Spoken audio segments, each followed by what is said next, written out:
Information اب کے ناظرین السلام علیکم، چلتے ہیں آج کی top breaking news headlines کی جانب۔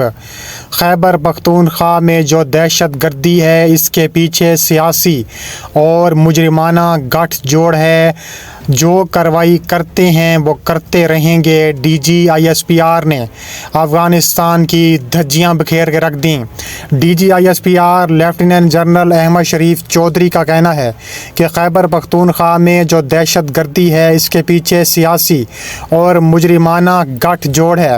پاک فوج کے شعبہ تعلقات عامہ کے ڈائریکٹر جنرل کا پشاور میں میڈیا کو پریس بریفنگ دیتے ہوئے کہنا تھا کہ یہاں آنے کا مقصد کے پی کے غیور عوام کے درمیان بیٹھ کر دہشت گردی کے خلاف جنگ میں صوبے کے عوام کو خراج عقیدت پیش کرنا ہے۔ انہوں نے بتایا ہے کہ خیبر پختونخوا میں 14,500 سے زائد آپریشنز کیے گئے۔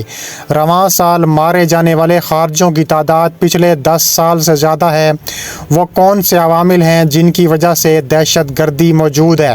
سوچے سمجھے منصوبے کے تحت دہشت گردوں اور ان کے سہولت کاروں کو اسپیس دی گئی۔ ترجمان پاکستان فوج نے کہا ہے کہ 2014 میں آرمی پبلک اسکول پر ہونے والے حملے کے بعد سیاسی اور ملٹری لیڈرشپ نے ایک مشترکہ نیشنل ایکشن پلان مرتب کیا۔